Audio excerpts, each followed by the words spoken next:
Okay. 14 days. Okay. Yeah. And this is what's going to be the last session before you rise? Yes. And after consideration of the media review budget, then will rise late July or early August. The last part was session. Yeah. Oh, okay. So you have 2 more sessions before yes. the year ends? The last session will be between October and December. December? Yes. Well, when we leave late July or early August, yes, we'll return in October to do part of October, November, and then in December, okay, we'll go and deal with December will be after elections? Normally. Because you break for the elections, don't you? No, we go and come back. We go. But there's like a break. You have like a... No, because you come back to finish the year if there are. That's after the election. Yes. Okay. Okay. All right. Okay. Okay. Nana, I thought that you'd be in the Volta region. Yes. I've been given some other duties, so I'll join them in the next region. You've been postponing your campaign tour for a while. Because I've been given other duties. Oh, sorry. I've forgotten your vice chair. Previously you weren't. Okay. Okay. Nana, so are you a mate in that role as a vice chair? If you like. He's a conductor. Okay. STC, they don't use mate. Okay. He's conductor. Yeah, he's a conductor. He's a mate. But how is it going? Oh, it's going extremely well. Right. Everywhere. I was at the meetings with the labor unions. Okay. On the Wednesday. So with TUC in the morning, and then with about 4 or 5 of them, NAT, NAGRAT, ClockSAG, in the evening. And the reception was extraordinary. The message was well delivered, and the reception of the message too was quite encouraging. In fact, as I am at the ClockSAG, they actually sang a song in praise of Dr. Baumia. So it's going well. I hope that it reflects in the votes. I see. Yeah. I see. Roxy, they're at your backyard. You don't seem worried. At all. Hey. Why? It's my pocket. My people, their determinations would be done in their pockets. So it's not a fanfare. Okay. And they know that it's not a fanfare. I see. If it were the fanfare, NDC wouldn't be sitting home. And then we should stop the campaign. Well, because the pockets are everywhere. Well. So it's not really in the voter. But this time it's more tacted. No, I'm saying. So because you say it's the pockets, and the pockets are not good, then we should just stop the campaign. Yes, you must stop. In fact, you are doing campaign. Yes. Because we want to dethrone you. But the pockets, you don't know the pockets. They want to remind them about the pockets. They want to remind them about the pockets. Yes.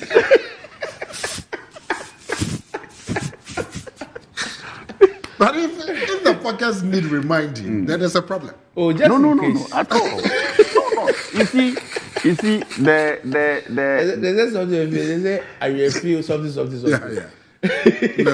No, it's rather asitina papa and a man refuse. There's another one in Navy. There's another one in Navy that it's not for want or anything. That's why the church bell goes on Sunday morning. Okay. Yes. So although you have to go to church, they must still ring the bell. Even though we know that they'll vote against that, we still have to remind them. Okay. All right. Okay.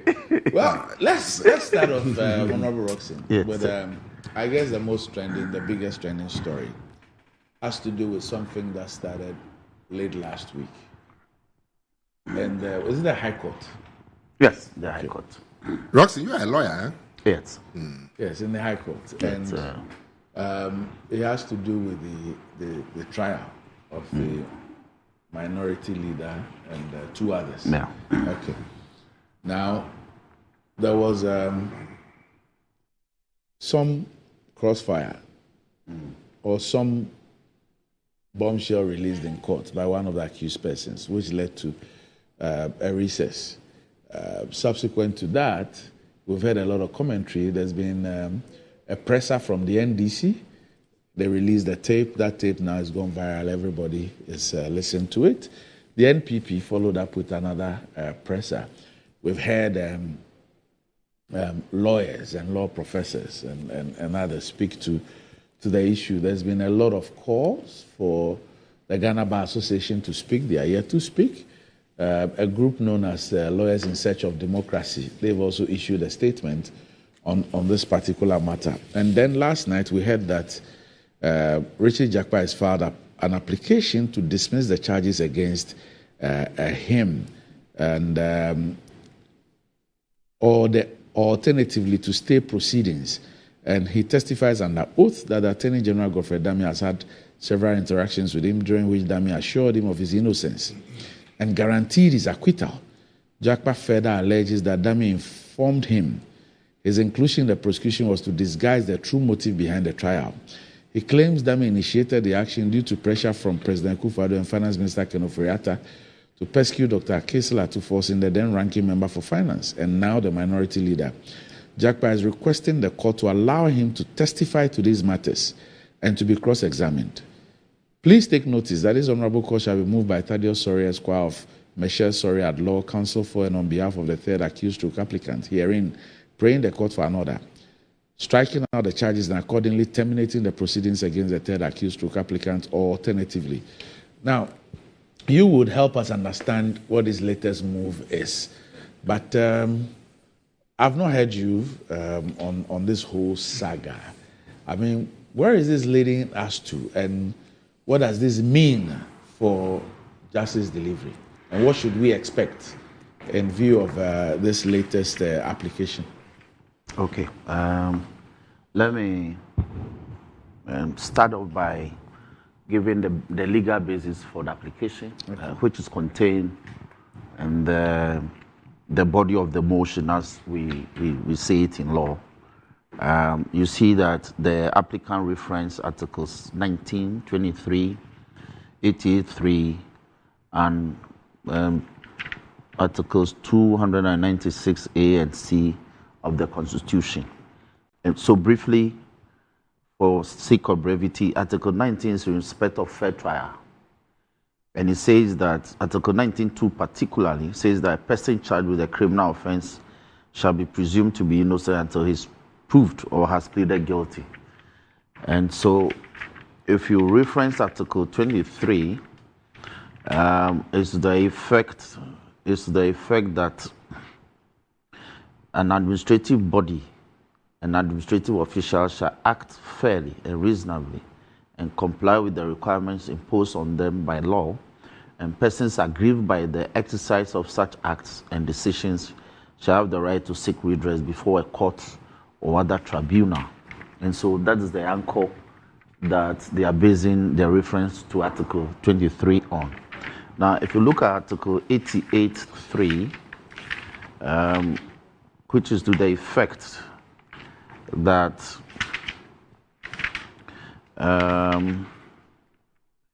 the Attorney General shall be responsible for the initiation and conduct of all prosecutions of criminal offenses. And so that is why they reference Article 88.3. Then Article 296 of the Constitution is the effect that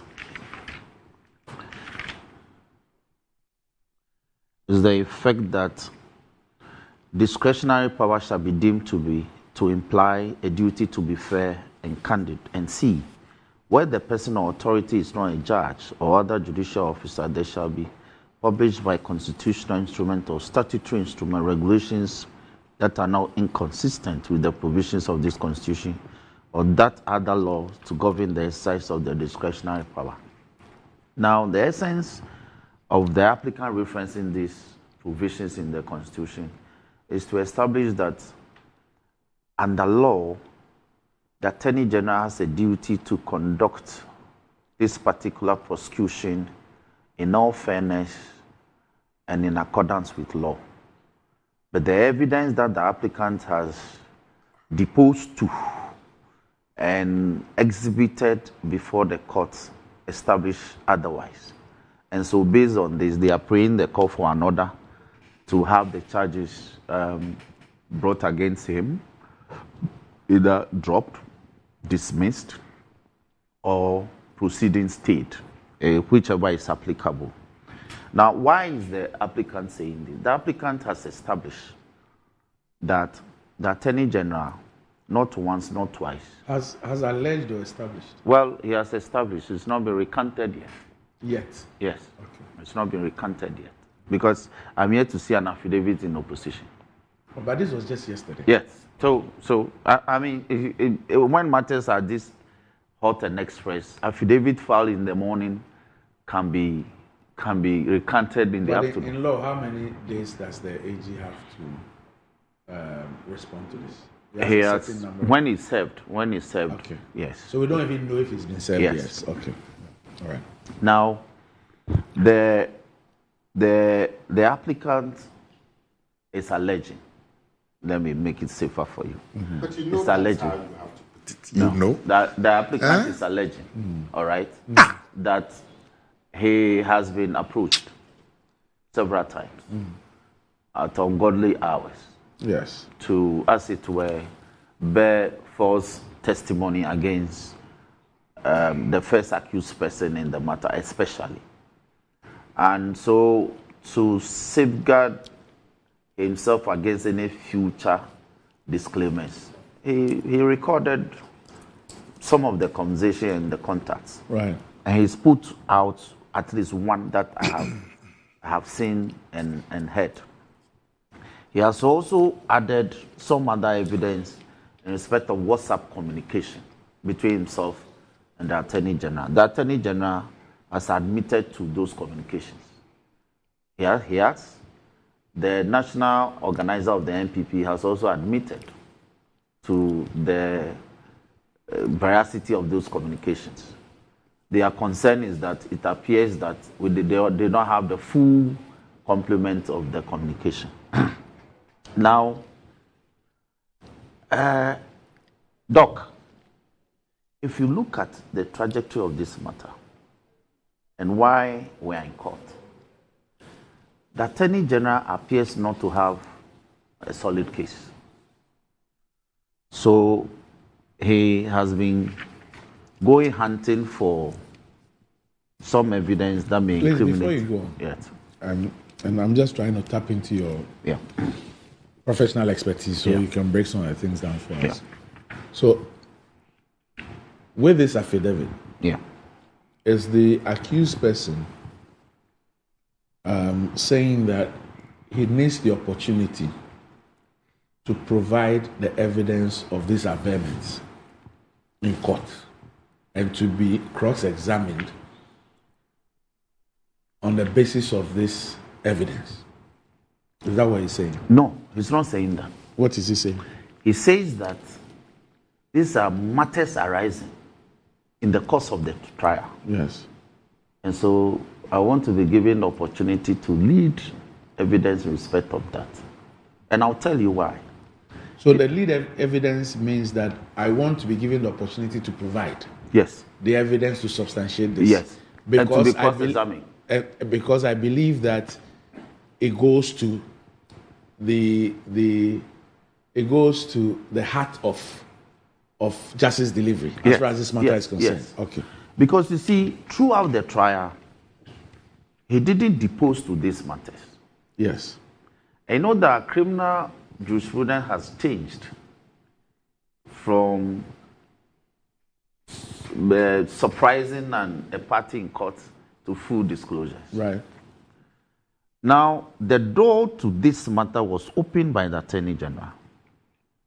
And I'll show you evidence of that. If you reference the court proceedings of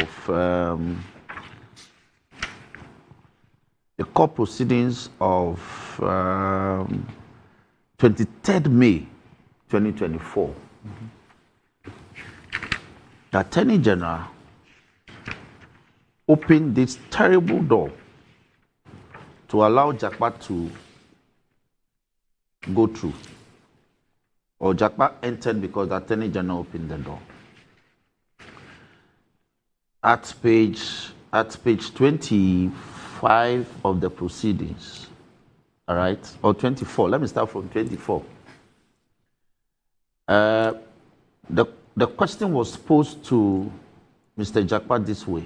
In the specific case of this transaction, can you tell the court what were required in the LC to be honored? Then he answered.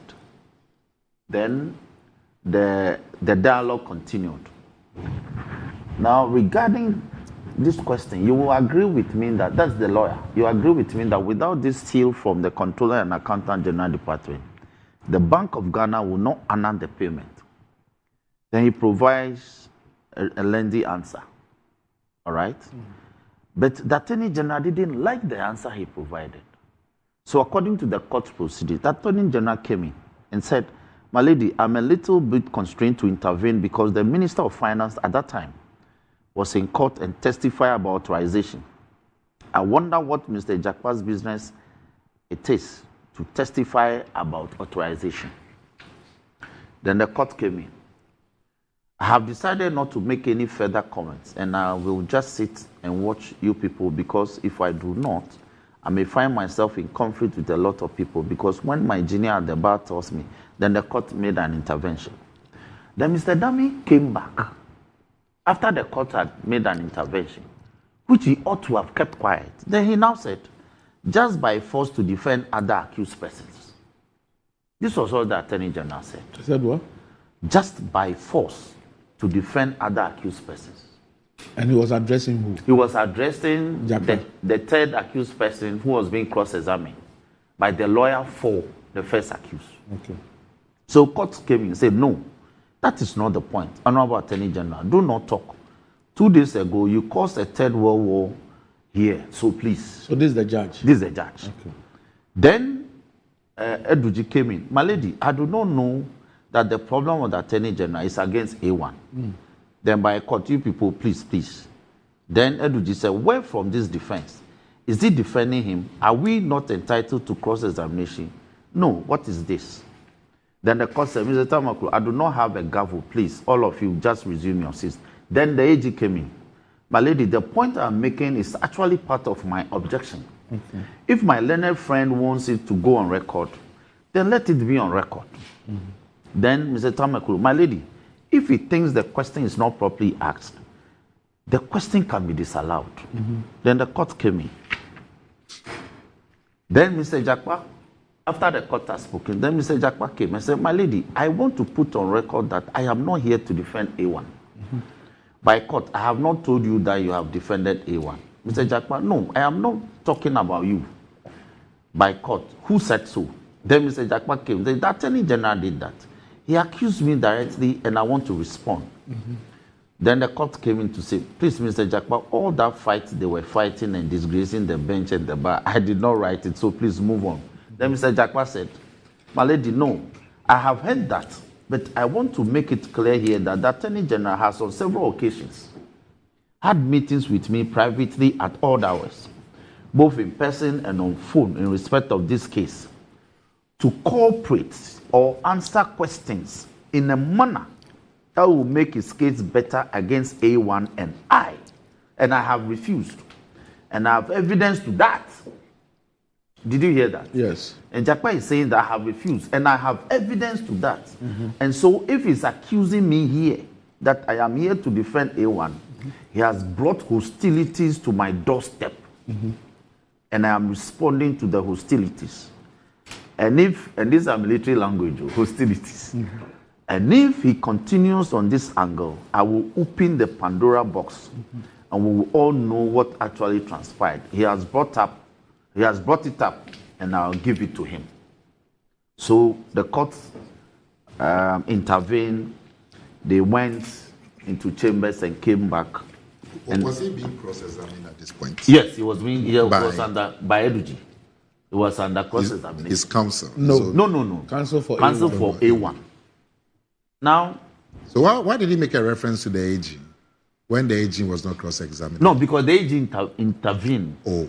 Because the AG intervention that has led to all this. That's the point I'm making. So Eduji was cross-examining Jakpa. On the evidence he had led. Yes. And then the AG intervened at a point. And then Jakpa. Okay. And then Jakpa fled out.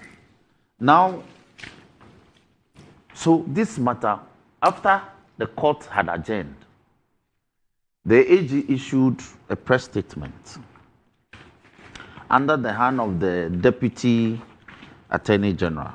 If I may fetch that quickly and reference it. Where are you?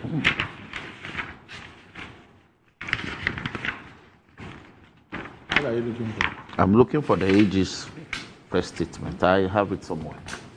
Now, what the AG said. I saw you reading it. Yes. What the AG said in that press statement was that neither the AG himself nor any staff from his office has had contact with Jakpa or approached him to obtain evidence or false evidence. And this was on the 24th day of May. When Jakpa had told the court previously or the day before that he had evidence of all the encounters he had with the AG. So what did Jakpa do? Jakpa now released recordings of one of the communications he'd had with the Attorney General and followed it up with another evidence of a WhatsApp communication between himself and the Attorney General. And so if you compare Jakpa's evidence to the statement released by the Attorney General on the 24th of May, the Attorney General told untruths. The evidence led by Jakpa doesn't support the statement issued by the Attorney General. So first, he lied to the state, he lied to the Republic, he lied to the world. And that's the first level of misconduct, professional misconduct. But that was outside the court. No. I'm saying that statement is outside the court. court. But in our profession, you must... No, I'm not. Okay. I'm not saying that it doesn't constitute misconduct. I just wanted to make it clear that yes, it was not something that was deposed in court. Yes, outside the court. But 1 second. Yeah. How do you come to the conclusion that the AG lied? Because I have seen communication between AG and the Where is that the statement? accuser. So you can actually read the actual thing so that we cannot follow. I've seen communication between... We've put it on the screen, but I'm sure that you can read from it. I don't know. I saw you reading it. Yes. I had it. You know? So, and two. How did you come to the conclusion that the AG lied? Because the evidence is that there has been communication. And I'll tell you why.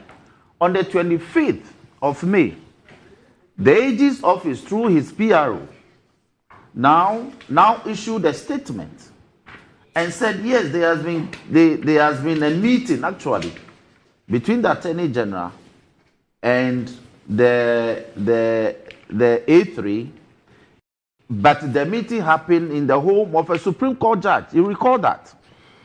Now, they introduced a Supreme Court judge into the matter. Oh, I'll find it. I think it should be somewhere here. I'll find it. Now, they introduced the name of a Supreme Court judge. So you're saying it's here. Now, I found it. You're saying, okay, so now make your point. Now, if you read paragraph 3 of the statement, it says that paragraph 2 of the AG statement dated 24th of May. Mm-hmm.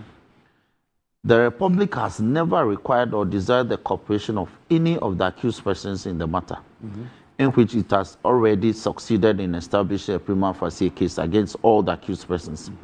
Neither the Attorney General nor any officer from the office of the Attorney General has approached any of the accused persons with the view to obtaining evidence from them. Okay. All right? And yet on the 25th of May, the PRO, speaking on the authority of the Attorney General and the ministry, now said that yes, there has been a meeting, or there was a meeting amongst, because of the introduction of a third person, not between them, but amongst 3 persons, including the Attorney General, the third accused, and a certain Supreme Court judge. But they suspected that the proceedings of that meeting was unlawfully recorded by the third accused person. This was their statement on the 25th, recanting the content of the 24th statement.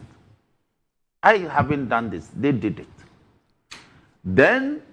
I want to understand. Yeah. You are the lawyer. Yeah. So what you have read is that Jakpa has made a statement in court. Yes. Where he said the AG has met him on several occasions. Yeah.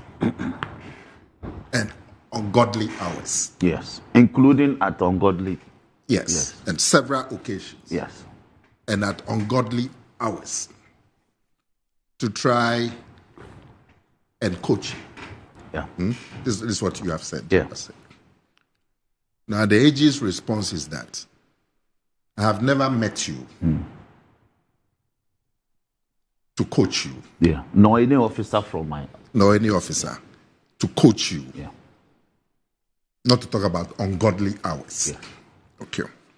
The only time I met you was when I had visited a judge and you also came to visit the judge. No. That's what the AG is saying. No. What the AG said on the 24th, they didn't include the meeting with the judge. Yes. He said there has been no meeting. Yes. That's the 24th. Okay. Then on the 25th, they now introduce the meeting of the meeting. They now admitted to a meeting that took place at the home of a Supreme Court judge. Yes. Whose name they subsequently put as because you see, Justice Kulendi. The charge Jakpa had made was that we had met several times. Yes. For this purpose, the purpose of getting me to incriminate to force. Yes. The AG says, I have never met you. Yes. To do that. Yes. Not even once. To coach you. Yes. And ungodly hours. Yes. The only time that I met you was when I had visited a judge, and then you came there. No, Nana, you are. I'm just trying to understand. Yes, you are missing the point I'm making. Mm-hmm. The point I'm making is that 2 distinct statements were put out. The 24th statement totally disclaimed the allegations, denied the allegations into 2. That it never happened. I've never had contact with you. Yeah. End of matter. So if no further statements were issued from the Attorney General's office subsequently, would I be relying on his statement of the 24th to deal with this matter? Mm-hmm. That there was never a contact. But the next day, which was the 25th, his office came back to say, we admit to meeting him. But that meeting took place in the home of a certain Supreme Court judge. Mm-hmm. What prompted that second clarification? I have no idea. Because I suspect that the release of Jakpa's recordings must have compelled them to... The threat. The threat to release. No, he had then been released. Oh. Really? Yes, he had then been released. I thought he was released on Tuesday. No, you see, on the 24th, when they left court, it was Sami Jenfi who held a small press conference and actually said that recording, Jakpa was not joking. It was available. So I said there was a threat. Yes, it was a threat to release it. And so by the 25th, I think he had been released. No. Okay. It was released on Tuesday. There was a threat to release a recording. So, I'll leave it there. But I suspect that it had been released. They saw the content, so they can no longer run away from it. But I said that, just hold on a minute. Why I said that it was a threat and not a tape was that you would realize that what eventually was played had nothing to do with a meeting in the residence of a judge. Yes, because what Jakpa said in court, if I can read again. What was played was a telephone conversation. But not a meeting at the judge. Not a meeting. What was played on Tuesday and what is in the public domain, as far as the audio tape is concerned, it's a telephone conversation. I see. I thought it was the... No. A telephone conversation is initiated at 7:12 a.m. Yeah. by the AG to Jakpa. Yes. Yes. Now, Randy, the threat was actually issued in court. Yes. You see, so Sami only amplified it outside of them because he has already threatened that. I have the evidence. So if you continue with that hostility, then I'll open the Pandora's box. So when we knew of this, and the threat had already been issued under oath by the witness, you will not be issuing this kind of statement later in the day regarding this matter. I would have gone straight to admit that, yes, there was a meeting, but that meeting happened in the home of a Supreme Court judge. You understand? But you went ahead, even though a threat was issued that the evidence will be put out, evidence of meetings had with or contacts had with you will be put out. You went to deny that there was no contact. You understand? So it was when they saw the evidence that they now realized that they cannot run away from that fact. So they came back to now, as it were, do damage control. But in doing the damage control, they introduced Justice Yoni Kulendi's name. Now, what made it more murkier is that you can also not be engaging an accused person you are prosecuting viciously in court at the home of a judge. And I'm saying that if I am the Attorney General, I would never have engaged in such a conduct. Whether the meeting was for domestic matters or for matters related to a matter that I'm prosecuting in court, I wouldn't have done that. So it was indeed for a certain purpose. Because if you marry this fact with the fact contained in the WhatsApp message that he exchanged with Jakpa, when Jakpa said, I would love to have a meeting with you. And then he responded by saying that, I will arrange that through your brother. It means that meeting that happened at the home of Justice Yoni Kulendi was at the instance of the Attorney General. He arranged that meeting. He arranged that meeting. Which meeting is this? The one at the Supreme Court Justice House? Yes, the one at the home of the Supreme Court. Who arranged it? The Attorney General did. What's your evidence for that? The evidence is that was his message. That was his response to Jakpa, who said, I want to meet with you. Where's that response? That response is in evidence. Where's it? You haven't seen the WhatsApp communication. Nana, you are not following this matter. We put it on the screen. It will be on the screen. You are not following this matter. Not all the time. You see, so... Yeah. No, go on. So you see, Jakpa said, I'm requesting for a meeting at a time and venue of your convenience. So who chose the time and the venue? So who's saying this? Jakpa is saying this. That he's requesting for a meeting at a time and venue. A venue at your convenience to meet. And what was the AG's response? The AG's response will come pronto. What did he say? That let's meet at the judge's house?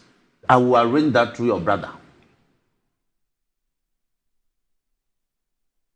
Yeah. I'm sure they'll yes. Okay. You go. I will arrange that through your brother. Mm-hmm. So, Randy, we are saying that all these matters put together, the AG has put himself in a compromised position in terms of his professional work as a prosecutor, as an Attorney General, a Minister of Justice. And he has reached... Just to be clear, sorry. Yeah. These are arranged that through your brother. Was it after the first meeting at the Supreme Court Justice House? Right now, we don't even know the sequence. Okay. Yes, we don't even know the sequence. So we cannot be conclusive? Yes, but we can only conclude that this meeting took place. Which one? This very meeting. Because they themselves admitted to having a meeting with him. But we don't know if this correspondence came after the fair. Because the AG is saying, I will try and arrange something through your brother. Through your brother. That you could also infer that. So then I can see that the AG has now got to know that Jakpa is a relative of the Supreme Court judge. In the recorded conversation, Jakpa made that point. Yeah. Yes, Jakpa made that point. So the AG will not say, well, Let me try and see if we can meet again at your brother's So house. what I suspect is that even prior to these WhatsApp exchanges, there has been some other engagements.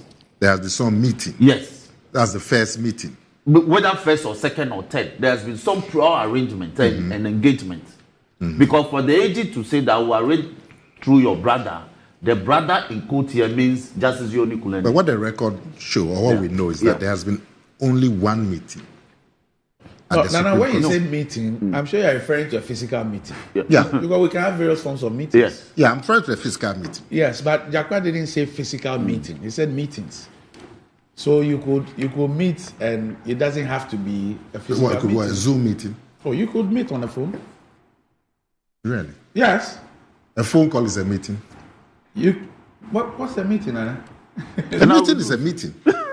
Face to No, face. I'm saying If that on a this show, meeting- Ocular to ocular. if I called you, I'm not having met you, I'm spoken saying to you. I'm We saying can do that online meeting. a meeting is not just You are a a modern physical man. meeting. That's the You are a problem. modern man. But the most, I don't even, we don't even have to Yes, split yes, hairs here. yes, I The agree. most important thing is that outside all the talk from spokespersons and deputy AG and political actors and whatever, now there's a deposition in court, which says that there are meetings. I want to be given the opportunity to provide the evidence and be cross-examined on same. Is that not the case?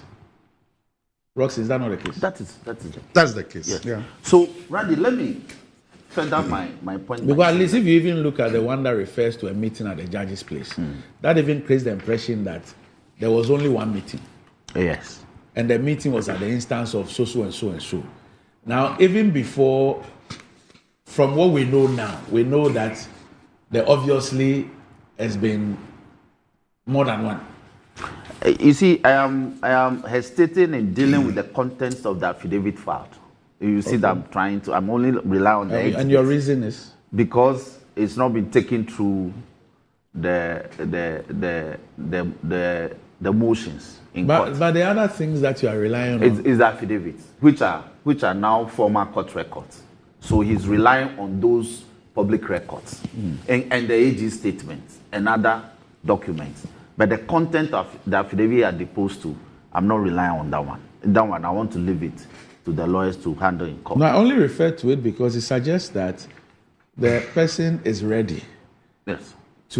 for the allegations to be taken through. Yeah, the allegations Yes. that he's made. Yes. Yes. So Randy, the point we are basing our call for his dismissal or removal from office is because he's breached about 13 different rules of our LI 24. By doing what? By the conduct, By engaging. by the conduct that he's engaged in Okay. as the chief state prosecutor of the Republic of Ghana in respect of this So it matter. doesn't matter whether it's a meeting or a telephone conversation or a WhatsApp chat or whatever, to the extent that there is an interaction. Look, I can give you instances. The fact that he even issued a statement, first of all, denying the existence of that fact, which fact later he came to admit alone is a basis for it, because he's not been truthful. As the foremost lawyer in this country, Rule 8, that is conduct of a lawyer in public office, Rule 8 obligates him to be truthful and candid at all times. He didn't do that with his statement on the 24th. 2, Rule 13, which says that he cannot have communication with a represented person in a matter His spokesperson yes. said on this show on Monday with Annie, Yeah. sorry, that at the time that he met the third accused person, he didn't have legal representation. I'll deal with that point. Where is the evidence of that? Where is the evidence that Jakpa didn't have legal representation? In any case, Rule 72 says you cannot make communication or contact a witness who is testifying who is giving evidence in court. You can't. So even if they assume that he didn't have a lawyer, so they can make contact with him, which is also a further admission of what has happened. Rule 72 says you cannot make contact with a witness who is giving evidence in court in a matter you are prosecuting. You can't. So whether they run to the left or they run to the right, they are caught by the rule. His conduct, it's offense Rule 72. Now, other rules such as Rule 56 and Rule 35 and Rule 57, he has a duty to disclose. So the question we are further asking is, all the engagements he's had with Jakpa, did he disclose it to the judge in court? He did not. It took Jakpa to make these disclosures. It would have been concealed. And all this happened because of his temperament. If he were not angry and interjected the proceedings and made these unguarded comments about Jakpa seeking to defend A1, this country would never have known that Godfrey Dami has done these things. Nobody would have known. You are aware that in my matter before the Supreme Court, as soon as I filed the injunction, it's on record that he approached the Chief Justice for expeditious hearing. You are aware? You are aware? I've been asking him that the letter he wrote to the CJ for the expeditious hearing, I want a copy. He's not been able to provide it. And so in my matter, as soon as the injunction was refused, the matter is in abeyance. He hasn't taken any further step. He hasn't filed any further process, apart from filing affidavit in opposition to the application or notice for the grant of an injunction. He's gone to sleep ever since. Meanwhile, you claim that you have written to the CJ that the matter be expeditiously heard. So these are the things that he's been doing. And we are all grateful to Jakpa for exposing this one. This is the tip of the iceberg. And Godfrey Dami must step aside. Because you see, statutorily, he sits on the General Legal Council. And so if this matter, if an aggrieved party petitions the General Legal Council in respect of his professional conduct, he will interfere with... But obviously, if there were such a petition, he would have to recuse himself. No, it's not about recusal. Okay. This Attorney General, me, as a member of the Public Accounts Committee, I've seen evidence where, upon mere allegations of wrongdoing, he has written to public officers to be interdicted, and he has launched investigations into their conduct. Some is prosecuting in court. Allegations. The Attorney General is prosecuting people after investigations for their unlawful conduct in public office. Today, when there's an allegation of an unlawful conduct against you, you want to sit in the office? Where every angle that this matter will tell you will be in the center. It must not be countenanced. It's not countenanced. Address two issues for me and then we'll go to Nanakum. Yeah. One, the process filed by Jakpa yesterday, is it permissible? Yeah, it's permissible. It is? Yes. Okay. In fact, Jakpa is actually saying that there's been a mistrial. Okay. Yes. Now, two, what is this big deal about GBA must speak? What is the big deal about it? You see, it's because of past conduct. People are evaluating the present conduct of the Ghana Bar Association because of the things or the kinds of things they've done in the past. So they are using their past conduct to measure their present conduct, which is falling far, far, far, far below. In fact, GBA is in a state of my own association. I don't know what to say. Because, you see, even the mere appointment of members of this association by John Dramani Mahama, the president of GB at the time, Nemi Amegache, challenged the constitutionality of that. Just by exercising his constitutional powers to appoint a member of the Bar Association to become a Supreme Court judge. the president, the executive of the association that you belong to, challenge that, which I don't find anything wrong with. Even a matter such as that, the GBA found it prudent to question it.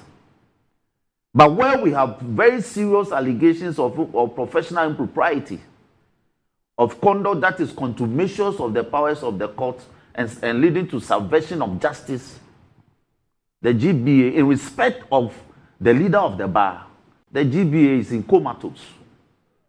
These matters, Randy, these matters have moved from fringe beliefs. Those days, people say, things have been happening. Look, you know Godfrey Dami in our circles, people think that he fixes things. It's moved from fringe beliefs to a crystallized belief that that is what he's been doing.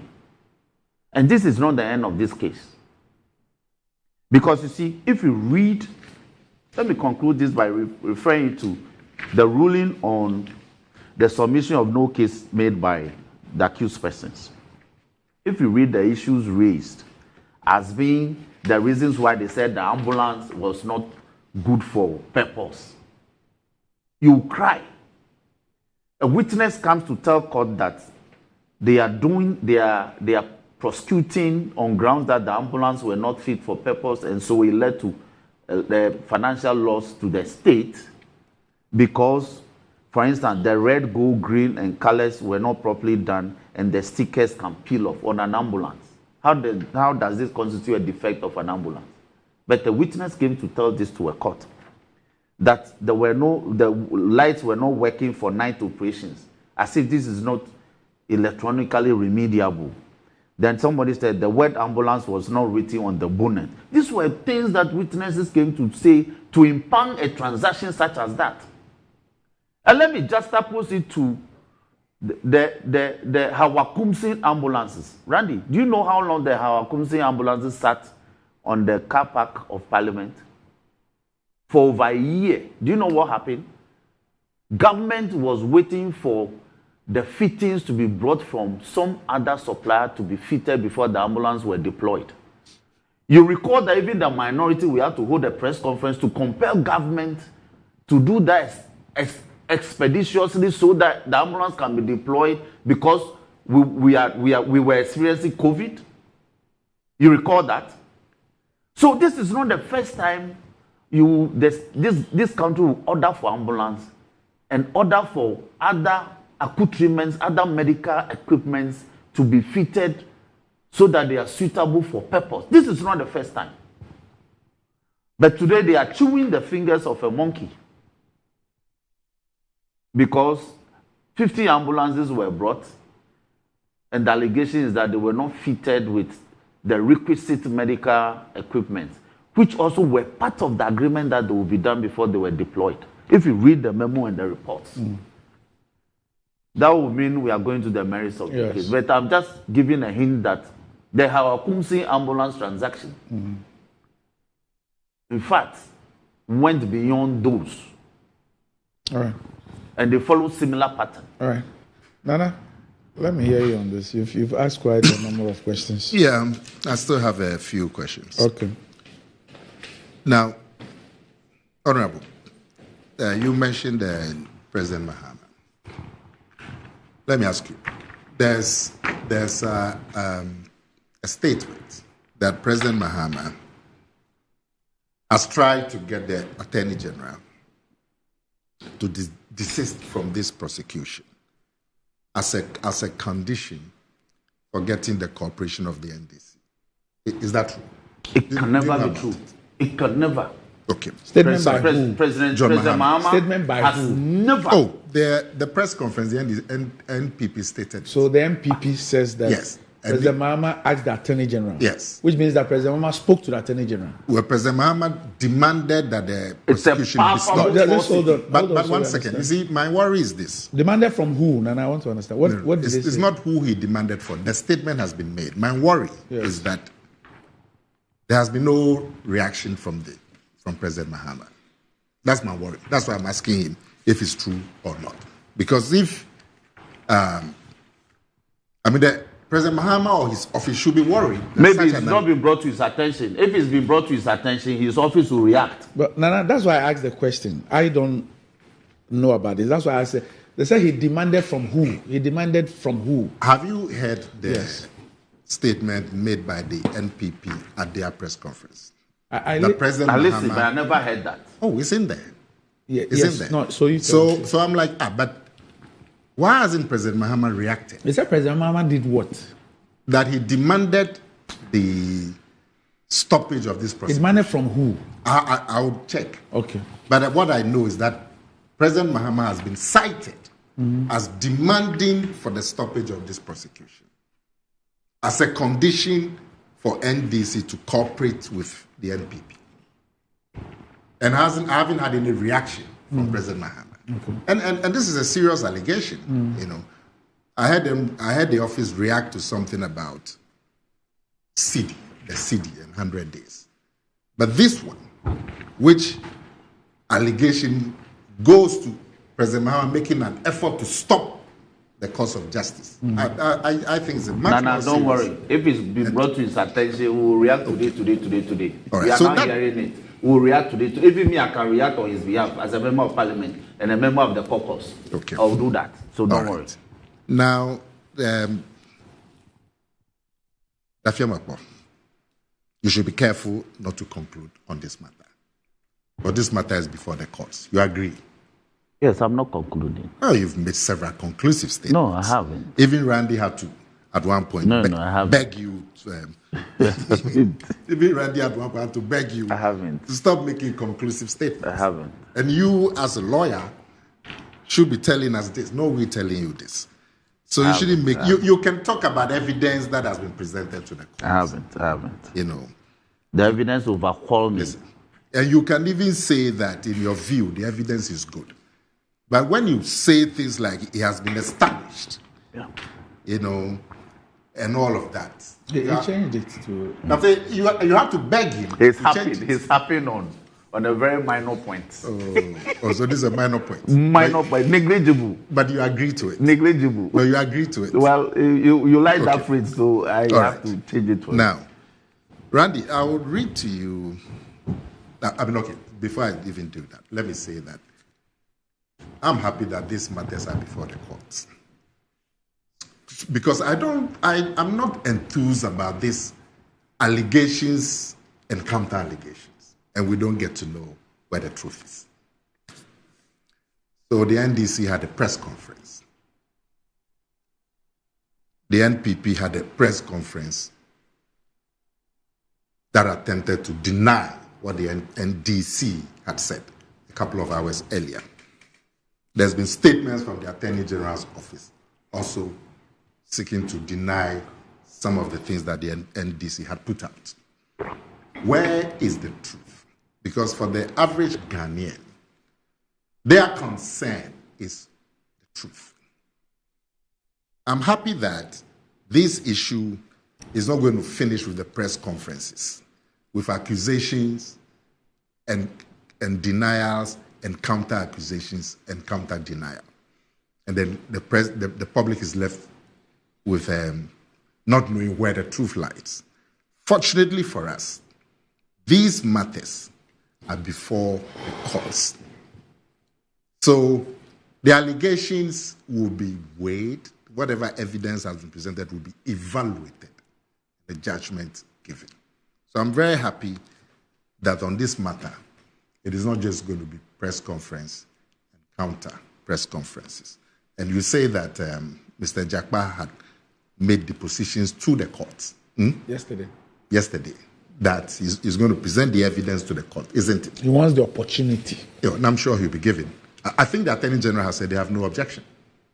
No, they are yet to respond. They are yet to respond. Okay, I thought I saw something that says they have no objection today. I saw something this morning. So Jakpa will be given the opportunity to present his evidence to the court.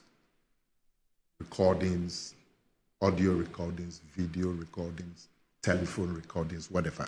Present to the court. The Attorney General, I'm sure, would also respond. And then the matter will be evaluated properly. So we can all move away from all this heat and get to some light. Now, Randy, there's a statement that I have that I think also throws some light on the statement from. This is. Let me see who issued this.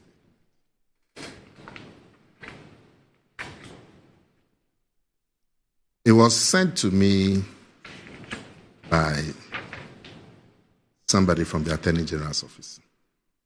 So I assume that it's from the Attorney General's office. So, because I can't see any signature. But let me read it, and then let's see if we can evaluate some of the issues that have come based on that. It says that it's a bit lengthy.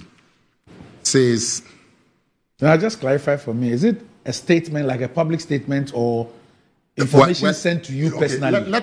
For now, let me say it's information sent to me. Okay. But it's the reason why I didn't want to clarify it as classify it as information. It has a heading. It says facts and circumstances of the secret recording of the Attorney General by third accused in the ambulance trial. So this is a heading. This could be points made by somebody for interested parties to guide them. All right. Yes. Okay. So I don't have a problem at all with. Now, since the Attorney General was invited by a Justice of the Supreme Court. It's so small, so I have to. The Attorney General was invited by a Justice of the Supreme Court of Ghana to come to his house for a discussion. He obliged, as would be expected. On telephone, the judge did not inform the AG of the purpose of the visit, of the meeting. 2, says, in the course of the conversation with the Justice of the Supreme Court, the third accused, Richard Jakpa, came over to visit the judge. The judge inquired as to what was happening with the plea bargaining proposal submitted by the third accused, and whether it was possible for same to be accepted. 3, it is important to state that a Supreme Court judge had on a previous occasion invited the Attorney General into his house at the commencement of the case and introduced Jakpa as his cousin. So what it means is that there has been a prior invitation by the judge on the same matter, on this occasion, to introduce Jakpa as his cousin. Jakpa had represented to the Attorney General that he was not guilty, and he pleaded with the Attorney General to stop prosecuting him. The Attorney General had never been influenced by that introduction of Jakpa by the Supreme Court judge, or any representation made by Jakpa at the meeting to stop the prosecution. The Attorney General was also not influenced by the strong pressure piled on him by the other accused persons, particularly the first accused, Ato Forsen, who had even visited the Attorney General in his house to plead. The Attorney General has kept his focus and proceeded to build a strong case against all the accused persons. He did not require evidence from any of the accused persons. He relied solely on the documents existing in the public service, i.e., the various ministries and departments. On the 30th of March 2023, the court ruled that a prima facie case had been made by the prosecution against all of the accused persons, and that they should open their defense. The Attorney General, at the last meeting with the Supreme Court judge, about 6 weeks ago, informed the Supreme Court judge about the circumstances that had led to the non-acceptance of the plea negotiations, and indicated that it was essentially attributable to the strategies adopted by the accused persons. The reasons, according to the Attorney General, were as follows. 1, the third accused had indeed submitted a plea proposal to the office of the Attorney General by letters on the 16th of April, 27th of April, 16th of May, and the 30th of May. So 4 letters. Which year? This year. Well, let me just check. That the third accused had indeed submitted a plea proposal to the Office of the Attorney General by letters dated 16th April, 27th April, 10th May, and 30th May. The year is not stated. The year is not stated. But 30th May, which is yesterday. Yes. So then it could be last year. It should be last year, 2023. You understand? Because today is like 30th or 1st? 31st. 31st. So I don't think it's referring to 2024, so 2023. But the difficulty was that the letters only stated that Big C Company, a Dubai-based company, had heard about the dispute and was prepared to pay 2 million euros and take back the vehicles purporting to be ambulances. So the attorney has given the reason why he hasn't accepted the plea bargain. And it goes on. In consideration of this, Big C will request for the Republic to discontinue the case against all the accused persons. The Office of the Attorney General replied that Big C was not a party to the court case in Ghana, and therefore a plea agreement whereby Big C would offer to pay the amount in question in settlement of the case was improper. The third accused subsequently wrote improving the offer I made. You have to take some water. No, it's okay. Proving the offer I made. The letter goes on. First accused person, Atuforsin, through his lawyers, also wrote a letter to the Attorney General dated 25th July 2023, stating that he had no objection to the proposal by the third accused. Mm-hmm. The Office of the Attorney General replied to Atuforsin's letter and asked him to clarify whether by his letter that he has no objection. He is to be understood as also making a plea request. The first accused lawyers replied that he should not be understood as making a plea request. On the basis of the above, the AG wrote to the accused persons stating that the third accused person's offer was not acceptable. Even after this, counsel for the accused persons, particularly the third accused, continued to engage the Attorney General, both in court and out of court, on the possibility of negotiating a plea agreement. The Supreme Court judge then asked whether it was possible for an opportunity of a settlement to be given to the third accused person. The third accused person accused the AG of being too difficult and that he had something against the third accused person. He stated that the AG was the main hindrance to the settlement effort and that the offer by the accused persons for plea bargaining was good and reasonable. He alleged that if the AG was really inclined, the case would have been settled long ago. Unknown to the Attorney General, the whole conversation was being recorded. The third accused knew that it was definitely not possible for him to meet the AG anywhere and secretly record him, unless he was tricked into going to the house of the Justice of the Supreme Court.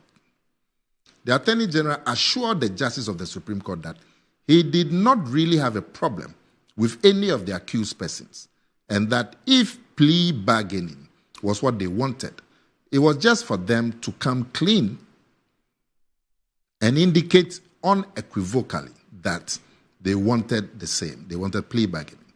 He stated that the situation whereby they shied away from categorically applying for plea bargaining and proposed to pay the cost of the vehicles purporting to be ambulances, but would rather want to hide behind an entity which was not a party to the case, was unacceptable.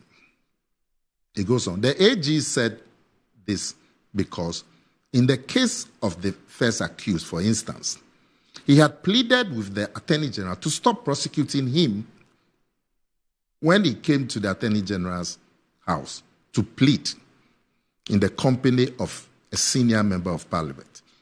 The AG had told him that the way out for the first accused, together with the other accused persons, was to do plea bargaining. Even though the first accused accepted to do this, he was not prepared to explicitly acknowledge on paper that he had offered to do plea bargaining with the Attorney General, because he thought an indication of same would imply acceptance of wrongdoing on his part, a situation which, according to him, would have lowered his standing in the eyes of the society. 9. The third accused person, Jakpa, said at the meeting that in spite of all that the AG had said, he was still pursuing him, and that the AG really meant to secure his conviction. The AG assured him in the presence of the judges of the Supreme Court, once again, that he had nothing against him, and that in the particular case of the third accused person, if he was truthful when testifying and did not attempt to be clever or evasive, it will facilitate an acceptance of the plea proposal by him. It's quite, yeah. So what you've been reading, one is not... Give me just a minute. Yes. The Attorney General indicated that it was easy to accept a plea bargaining proposal from Jakpa because he was not the principal actor in the process for the repayment of the defective vans purporting to be ambulances. And to that extent, he was not a main target because he was not the principal actor.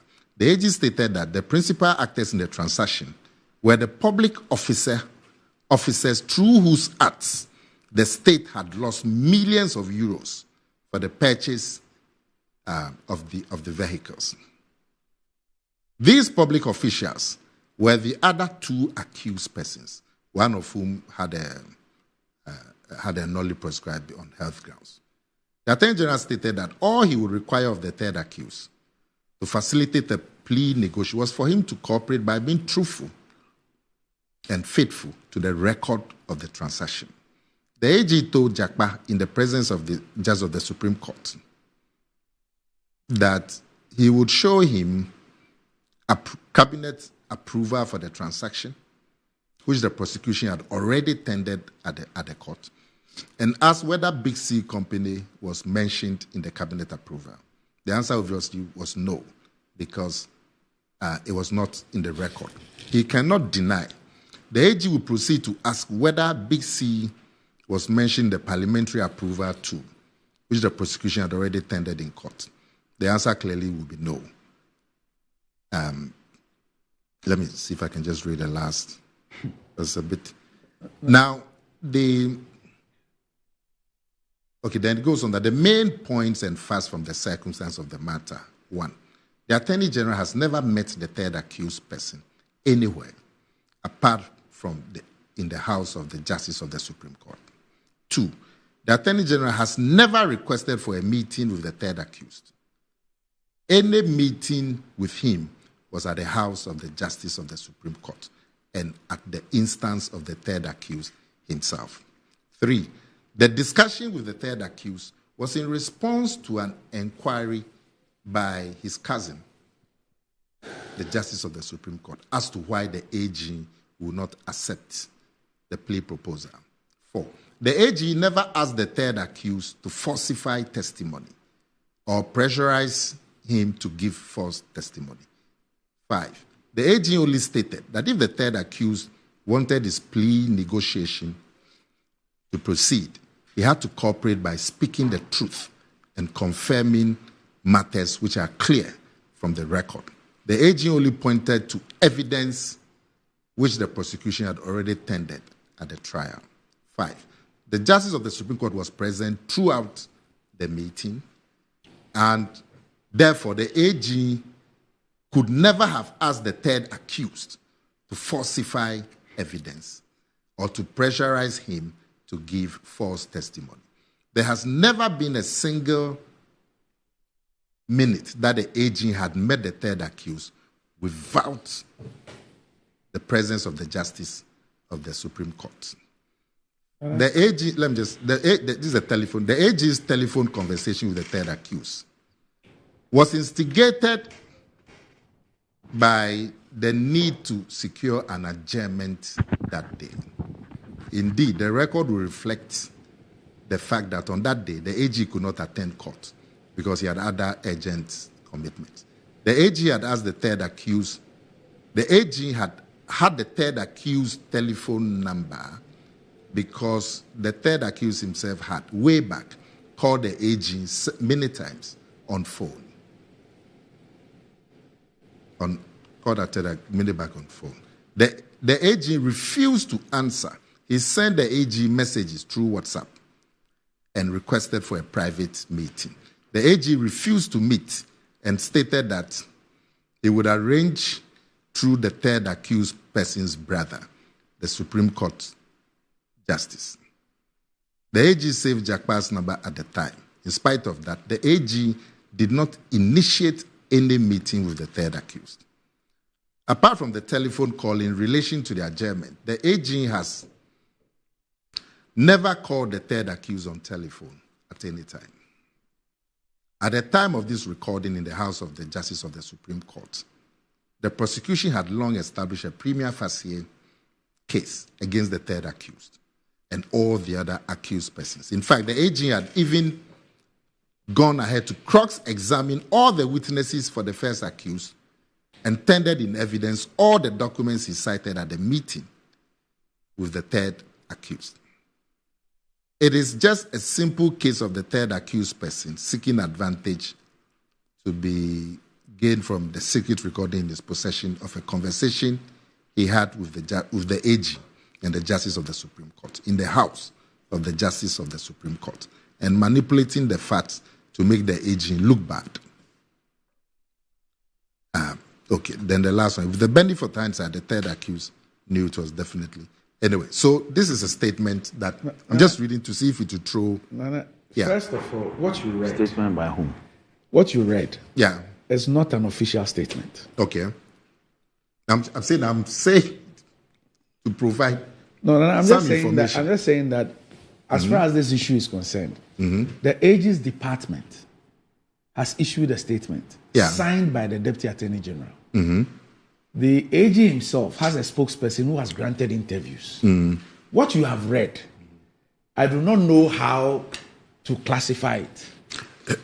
What is said, is it different from what I've read? Yeah, there are things that, because you see, what you've read extensively, it's responding. I didn't even finish. Sorry, it's responding. It's responding to a purported tape. Who wrote this? Who wrote this? Is that somebody from the AG's department? Yeah. What you are reading refers to a purported discussion and a tape, which is not an issue. It's not in discussion. We don't know about. It's not what is being spoken about. What has been put out and which is being discussed is the telephone conversation between the AG and Jakpa. Yeah. The little bit in what you read, which deals with it, only speaks about the AG asking for an adjournment on the day. Yeah. But that's not what we heard. I hope you understand what I'm saying. So this thing does not deal with the evidence that has been put out in the public domain as to how the AG has tried to get Jakpa to do things that he shouldn't do. On which basis? And what is in the public domain? Yes. You heard the AG saying what? That Jakpa should go and give false testimony. Well, I heard, so speaking by myself, I heard the AG and Jakpa, a lot of disagreements on what an LC is, what this is. Jakpa disagreeing with him and all that. But at the tail end, I heard the Attorney General inform Jakpa that he's going out of the country. He hopes to come and meet Jakpa's testimony or whatever. Jakpa says that he has a lot of documents. It will depend on the judges, whatever in court. I heard the AG then asked Jakpa to go and look for a medical report, to go and seek an adjournment of the matter in court. In fact, Jakpa even asked the AG whether he is going to take the medical report. The AG said, no, you should go and take it. That's what I heard the AG do. Ask Jakpa to go and take a medical excuse. To seek an adjournment. Yes, so that he will go and come back and come and meet the matter. That is on the tape that we had. And this, what you've read, like I've said, there's an official statement signed by the deputy AG. It is not this. The spokesperson has spoken, is not this. What you've read, one, is not a signed statement. It's not an official statement from the AG's department. It doesn't speak to the tape which is in the public domain, which is the basis of the discussion now. It speaks to it. No, it says. Let me refresh you. It says that. Yes. The only time. Yes. The Attorney General called Jakpa. Yes. Once. Yes. On the other times, it was Jakpa who had called him. But he says he didn't pick. Can I ask Nana? Then he sent that. Yes. He says the only time he called Jakpa was about the adjournment of the case. Yes. Now, Jakpa said that there was a bench warrant for him. Apparently, he had missed the earlier 1 or 2 sittings. So he was afraid that if he didn't go, the bench warrant, it will worsen the matter. Now, what is an adjournment? Are you saying that the Attorney General admits that he asked Jakpa to ask for an adjournment? No. To negotiate they are the parties to the case. You have 2 lawyers. You are a lawyer. If you want an adjournment, you call the other party. Or you call the lawyer? Yes. Yeah, but Jakpa didn't have a lawyer at that point. At the time of this conversation, fortunately, it is the date and whatever of the conversation is recorded. In fact, it's recorded, so we know. At that time, Tadeo Sori was his lawyer. Okay, but that's something that has to be shown. Yeah, at the time of this conversation, Jakpa had a lawyer. He had a lawyer, Tadeo Sori. But that's something that had to be shown and proven in court.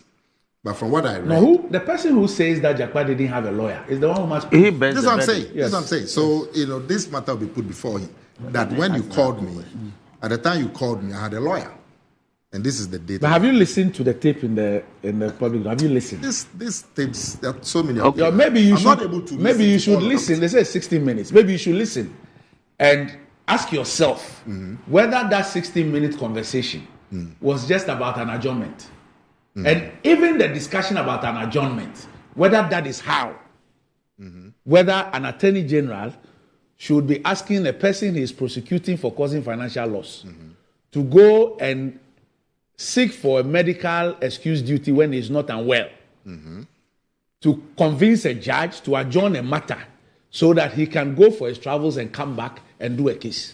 So you mean that is on the telephone conversation? It is. The voice? That's why I said you should listen to it. Okay, so let me return a favor. Who authored the statement you read? Who authored it? It's not, I'm trying to find... Exactly. So anybody... listen, I'm saying to you that I'm only reading it. Yes. So once you can't tell us the author... Our discussion. No. Once you can't tell us the author, we cannot rely on it. Because anybody could put this out on social media.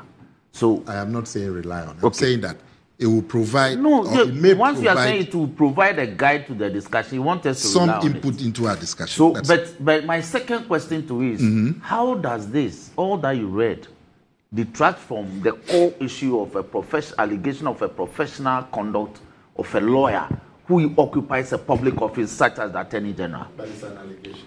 Yes. And that has to be proven in court. Okay. Now, even if you discount all... You agree? Yes. If you discount all the matters put out by Jakpa, I will rely on the contradictory statement put out by his office.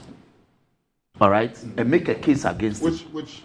His 23rd... I've just been corrected. Actually, the statement, I think, was released on 24, but it was dated 23rd. Yeah. The 23rd of May statement by his deputy, Senior Chiayebua. Yeah. The statement that there was never an engagement with the third accused. and then the subsequent statement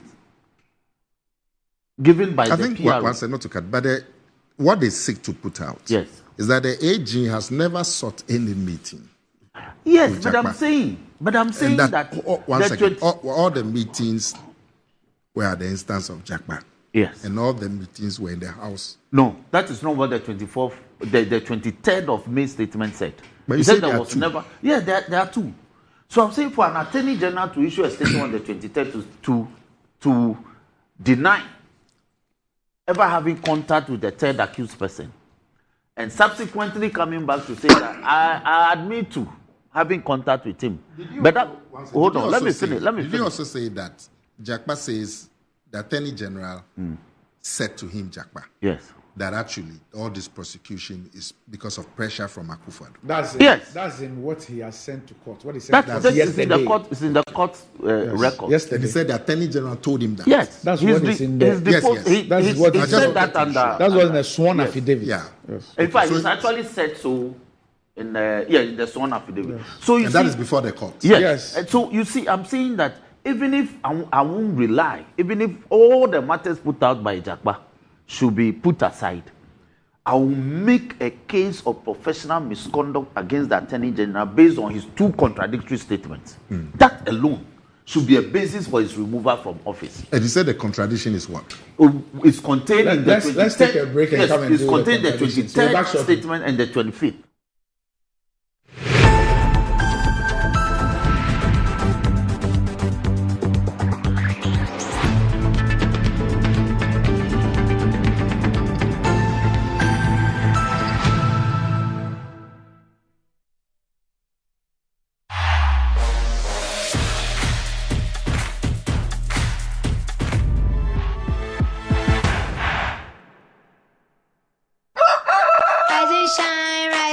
It's another day to stay on point.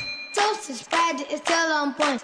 Watch is Friday all day long. Still on point, yes, it's still on point. It's still on point. Watch is Friday, it's still on point. For your bread, it's creamy. For your toast, it's still on point. It's yummy, delicious. It's still on point. Still on point, yes, it's still on point. It's still on point. Still on point, yes, it's still on point. It's still on point. For your toast, it's still on point. It's still on point. Fortune spread, it's yummy, delicious. It's still on point. Fortune spread, delicious, creamy, and always on point. This advert is FDA approved.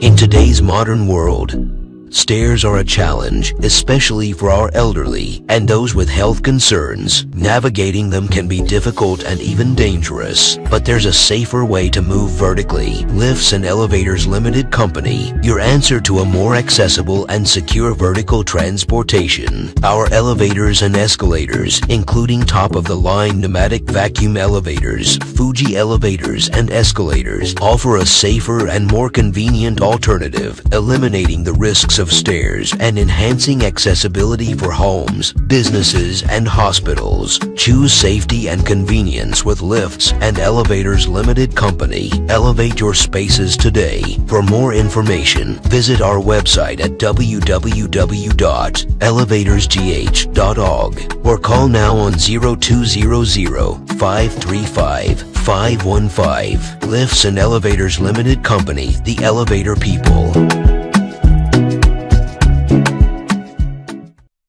Welcome to Elcom. Hey, Walambo! Hey, Walambo! Hey, I asked him to buy me original Polita. Hey, please don't make mistake. Stop, Papa. Open the back, ma'am. And you Polita no gala. You Papa. Papa, can Ruffle? The Polita is original. The first and the best. What is? Ukota also pet dear acrobat to use to me. Polita, yes. Yeah, that Jamal was in part of Fufona. What in Rahua, a woman Yinkaya Srono Eddie. A shop. A mountain sound shisho. And a put a run sweet. A yink kayan kasa. I still to be. The Jamal washing powder for furnace sachets I can see in Numaba. A ye in Kikayankasa. Anima. Jamal washing powder, bottle 30. Can you mount the Bejawari?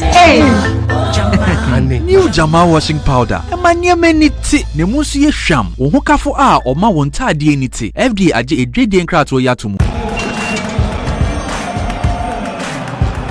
We are back bringing you the latest lineup from Betway. Betway starts strong with their front two with Free Play Friday and Swipe Bet. In the middle, you've got all the control with Cash Out and Build a Bet. Plus, with Win Boost, you can boost your sports bet. At the back, they have Smart Picks and the Partial Daily Jackpot. You always get way more with Betway. This advert has been vetted and approved by the Gaming Commission of Ghana. Bet responsibly. No under 18. Terms and conditions apply. Betway. Get way more.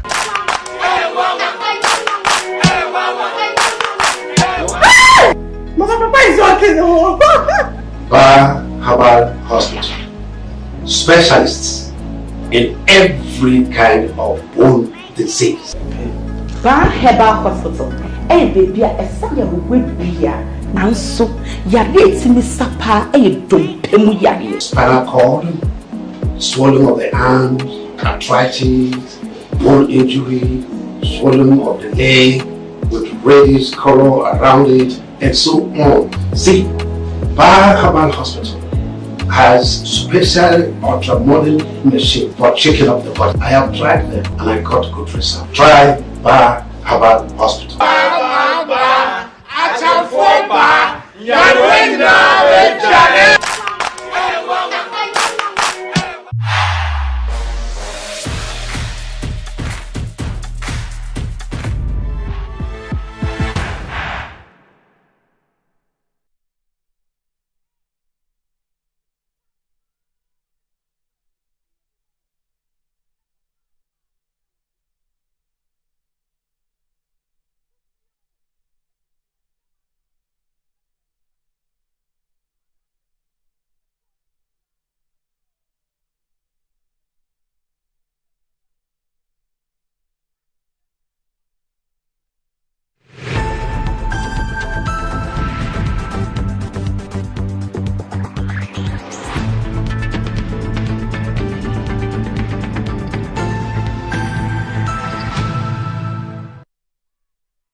Right, welcome back to the show. If you just joined us, this is Good Morning Ghana. You read or you're reading the lawyer's prayer there on the screen. Still with me on the show, I have the Honorable Roxanne Nelson, the Femako, and the Honorable Nana Akomia. But what does wealth mean to you? Do you want to live like a tycoon? Remember, us got the Mola, got the power. Ghana's newest lottery game draws live on Adom TV at 9 a.m., 12 noon, and 6 p.m. daily. Now pick up your phones, tablets, and computers and download the Game Park Games app on Play Store. You can also play on the website at www.gameparkgames.com or by dialing *946# on all networks. Just choose 4 numbers from 0 to 9. It's easy to play and easy to win. Chalema could play this game and make some mola. Nobody beats out in Ghana. Game Park Games, more mola, more power. This game is regulated by the National Lottery Authority and is not for persons under 18. Play responsibly. Ayesoko, that could somewhat down be big, but Betway's cash out be bigger. Betway is giving you more control of every thrilling bet you place. Enjoy the biggest and most reliable cash out in Ghana on Betway without any hassle. Sign up today at betway.com.gh. Terms and conditions apply. Not for persons under 18. This is regulated by the Gaming Commission of Ghana. Betway, get way more. Blue Jeans energy drink has been on the Ghanaian market for over 20 years.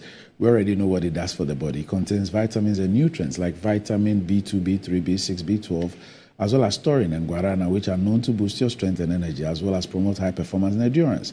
Blue Jeans energy drink has been tested and tried. It's indeed the best. Blue Jeans energy drink is for bold and active men and women. So go and grab a cold can and power your day. It's in shops nationwide, and you can reach Budget Cash and Carry Limited on 0208128190 and 0550010000.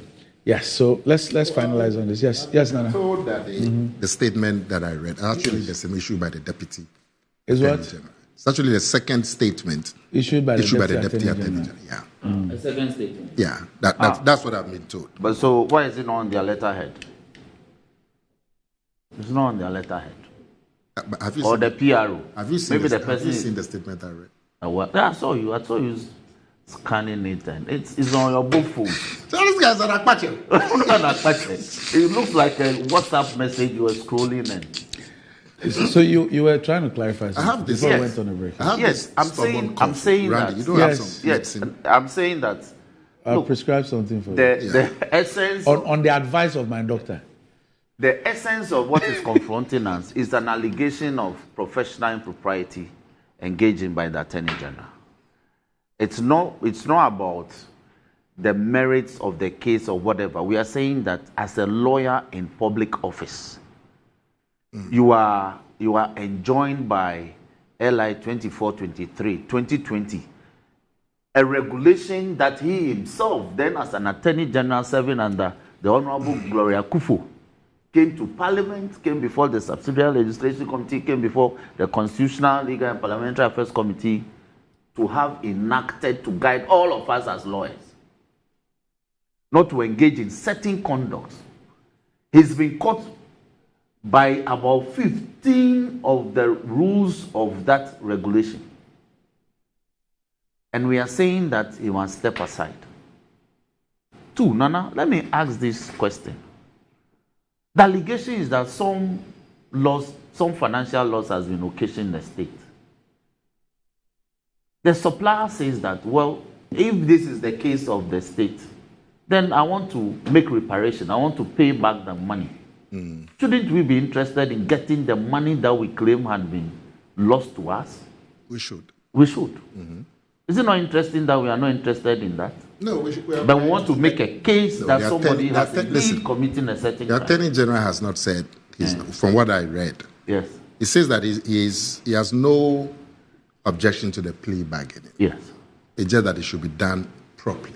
What is proper then? We have a plea bargain act. Okay, at the moment. So is he saying that the application... What he has stated is that yes, the plea bargain, yes, the offer to refund the monies, yes, is being made by a party that is not party in the suit.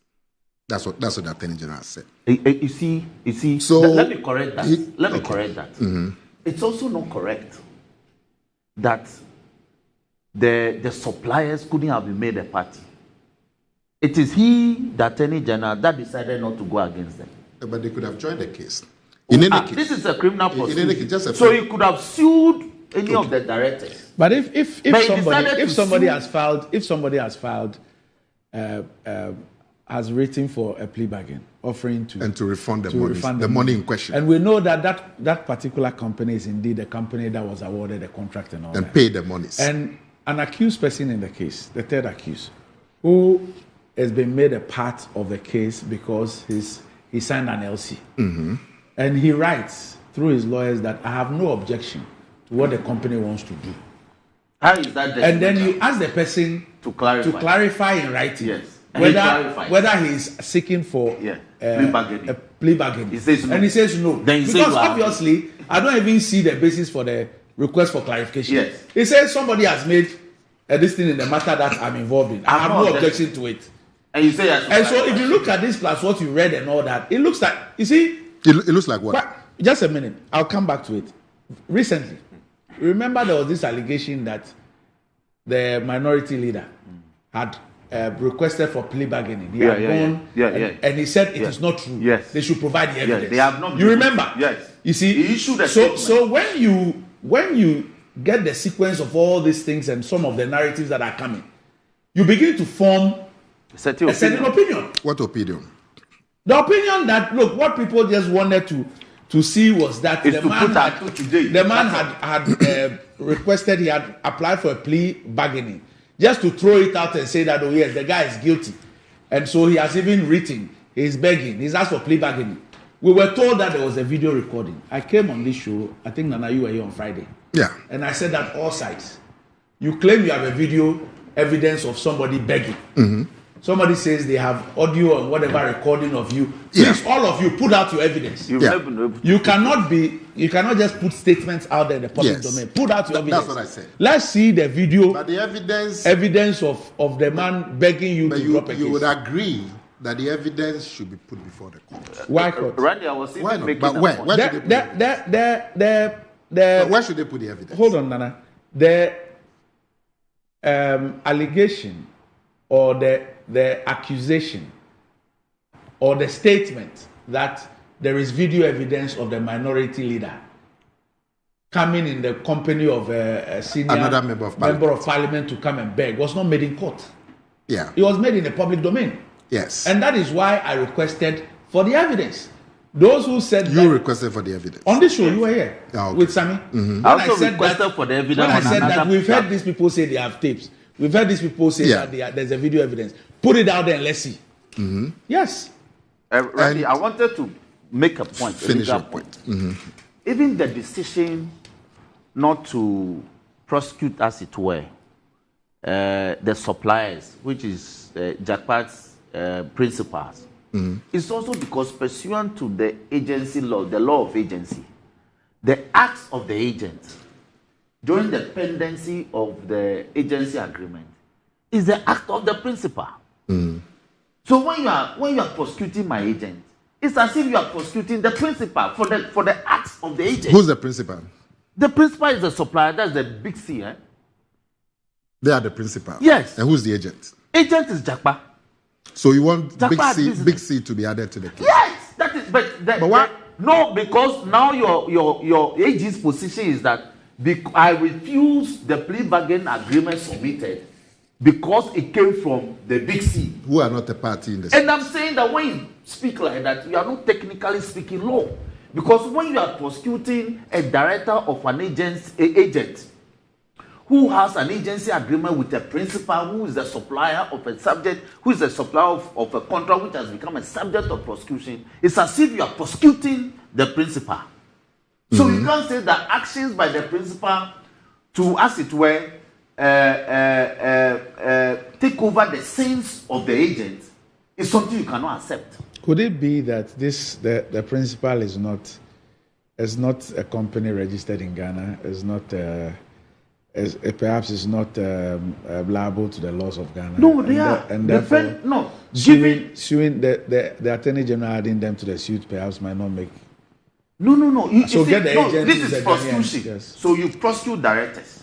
Well, the Attorney General chooses who to prosecute. Exactly. In his view, prosecuting the three people, the original was sufficient. Yes. So you cannot say, technically speaking, in law, that the decision by the principal to submit a plea bargain agreement that will affect the rights. No, the position that he takes in law is that you, the agent, yes, you see, yes, you submitted the LC. You, the agent, yes, you submitted the request from the principal. Yes. The principal is not party to the matter. Yes. So you make the case yourself. No, but I'm saying that the AG was wrong to raise this as a defense or as a reason, because he's under his powers under Article 88. Yes. He could have prosecuted directors of the principal directly in this matter. How was he going to get them but that is your view. Yes. It's not my view. That's law. That So is you are what law? So once you are prosecuting, Hold on. you see, Jackpa is not the agency. Jackpa is only a director in the company that holds the agency rights, and yet you are prosecuting him criminally. Listen, we've heard all of that. Yes, but that is your view. But that's the law. Oh, Nana. Are you saying you know more law than the AG? Oh, why? So leave those. We contest the AG in court all the time. Yes, but contesting. There's a presumption of holding superior law. So contest it in court. Yes. So don't make judgment. So I am saying that the AG cannot say that. So say that. The deal submitted by Big C. I want to get that right. Big C. Yeah.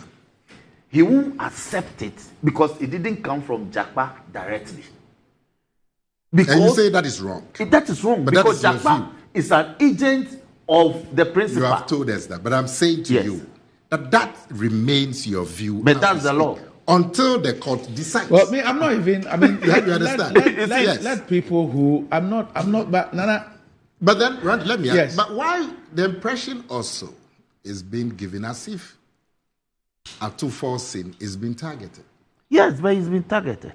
Why? Why would anybody target him? His substantive minister has come to court to say that I authorized him in a meeting that we have all agreed that this LC be issued to BOG. So is to the process payment. So is the substantive minister who should be prosecuted?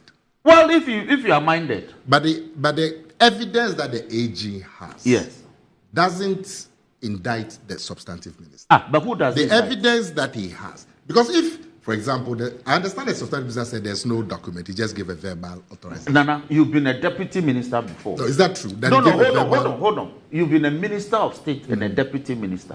When you go into a meeting and agree on a matter, and you give direction that my deputy proceed to issue this memo, all right, as agreed, and the memo is issued and signed on your behalf, all right, bearing my name, but on behalf of the Minister of Finance, then you come and say that because there's no evidence of me or you as the substantive minister asking me formally that, dear deputy minister, you don't need to be a minister or a deputy minister. Yes, maybe even a chief director. Common sense. Yes.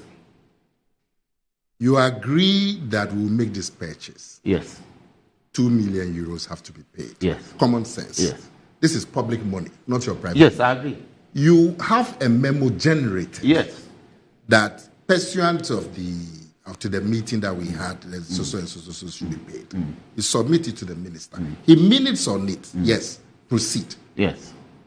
So there's a record. When auditors come, there's a record. Okay. Where I work, STC. Okay. If they need 30,000, it's been agreed 30,000 should be used for some purpose. Yeah. A memo is raised to me, and I sign. But is that the focus of the prosecution? The prosecution is you not are saying that the prosecution should rather be on the. No, the focus of the prosecution. But the is documents will not support it. Yes, That's because so now is Atu being tried for issuing or signing an LC when he's not the authorized person to sign. Is that the case? That is not the Is that what he's being prosecuted for? That's not the charge. Well, the LC was signed because the end effect was not achieved. It was supposed to buy ambulances. Yes. Yes. What came, the payment was made. Nana, why I'm asking why they are in court is that we're supposed to pay 2 million for ambulances. Yes. We paid the 2 million. What came are not ambulances. Yes. If there are ambulances, there will be no case. But Nana, you have been in government, served as a minister. When the Ministry of Health engages a company in doing something, but the LC, the authorization of LC is the duty of Ministry of Finance. Is there a Ministry of Finance that checks? To check the ambulances to ensure that... Last week, we were discussing this issue about the... Bank of Ghana. No, Polugu Dam. Yes, Bank of Ghana, yes. Polugu Dam. Yes. And we were surprised that people had authorized payments without validating what the payments... Paper. Yes, apart from paper. Yes. Auditor, we are told that the Controller and Auditor General authorized the payment. Controller Accountant General. Yes. You have to be sure of what you are paying for. No, they pay on the basis of paper, not physical examination. Yes. So if somebody sits at the Ministry of Finance, the person will not go to Temahabo or a warehouse to go and inspect something before he signs. So what you are saying is that you don't think Atuforsin acted wrongly? Not that I don't think. That's why I asked. What is he being prosecuted for? Is it that he wasn't authorized to sign an LC and he signed? Or that a financial loss has been occasioned because what was brought was not what was supposed to have been brought? If that were the case, what has the person who signed the LC got to do with that? This is what I'm saying. So you don't believe Atuforsin has a case to answer. That's what you are saying. Okay. That's what you are saying. Randy, let me answer that. Nana said that. No, Nana. Let me finish this commentary. If that's what you are saying, that Atuforsin really cannot be charged. He cannot be guilty. Let the court decide. Oh, I don't have a problem. Okay, Yeah, that's fine. I don't have a problem. But let me yes. answer Nana, because he said that what came was not an ambulance. All right? No, that is the case of the prosecution. Yes. No, so he's making the case that what came, what they paid the 2 million for and procured was not what we paid for. I have in my hand the ruling of the court on the motion or notice for submission of no case. Okay. If you go to page 37 of the ruling, this was what transpired. PW1, Dr. Anson Brijan, stated that there were defects with the vehicles when the team from National Ambulance Service inspected them. His testimony on the 31st May 2022 included the following. We went round all the ambulances, opened all the doors, the bonnets as a way of going to start our inspection. We started the inspection from the exterior part of the body, and these were our observations. We observed that the red, gold, green colors were not properly done in the sense that the ends were loose and there were air bags, which means they can easily be peeled off. Air bags, you understand? Mm-hmm. When you put stickers, those air bubbles, that when you don't do it well, which can be perforated and the air escapes. 2, we also observed that there were no working lights which could be used during the night for operations. 3, we also observed that the word ambulance, which is supposed to be written in reverse order on the bonnet, was also not there. The ambulance being written in reverse on the bonnet enables the vehicle ahead of the ambulance the opportunity to view his mirror to see there's an ambulance coming. How is this a defect? How is it that this cannot be corrected? I'm coming. 4, we also observed that the ambulance emergency number, which was at the time 193, was also not written at the back of the ambulance on top of the doors. And we say these are material defects. These are inscriptions that can easily be corrected. Now, but Counsel, the point is that irrespective of all the issues you raise, a judge, after evaluating all this, still believe that there's a case to answer. But I want to make the point that what came was not materially different. The format and the formula adopted and the procurement method, it's not materially different from what our council. So don't worry. When you come to power and you think that on the basis of this equipments were brought in. Chief, hold on. To be fixed. Hold on. When you have the opportunity and you think that on the basis of this prosecution, there's a basis to go and prosecute some other ambulance. No, but before you even come to power, which we are not sure of, I hear you. Take those instances as part of your defense. Oh, but why? We have done that. Oh, you've done that. We've done that. So these instances are before the judge. You see, if it's about prosecutions, current prosecutions and prosecutions that have ended, and what we are witnessing, and a comparison of the two, as for that, we'll have 1 million things to say. So let's just leave it. And add it to your evidence in court. Leave that evidence in court. The evidence that what? But my question has not been answered. Which is what? Is there a belief that? Yes. I won't let you finish. Why? If persecuted, politically persecuted. Why? Nana. Yeah. Why would the Attorney General, in objecting to a cross-examination, make a statement, for example, to the effect that instead of focusing on defending yourself, you are defending A1? Yes. He made that in open court. Yeah. That is the things that led to what led this was to the door he opened. What led to the this thing. So what's wrong with that statement? Oh, Nana, everything's wrong with that. But that's what led Jakpa to also say that. Yeah. I agree. But I'm saying, so it means like there's a certain obsession with A1. Yes, because if you listen to the question that the person was asked, the answer he gave, what prompted that objection? Why would there be an obsession with Atufosin? Why? I'm sure the Attorney General and his people, they spoke to several ministers and officials on this matter. Not just Atufosin. Why would they single out Atufosin? And when this matter was started, Atufosin was not even a minority leader. Yes, he was ranking on finance. So why would anybody... And he's been giving you bullets. And this is... he's been giving you bullets. And the person is party to a case. You have been giving us more bullets.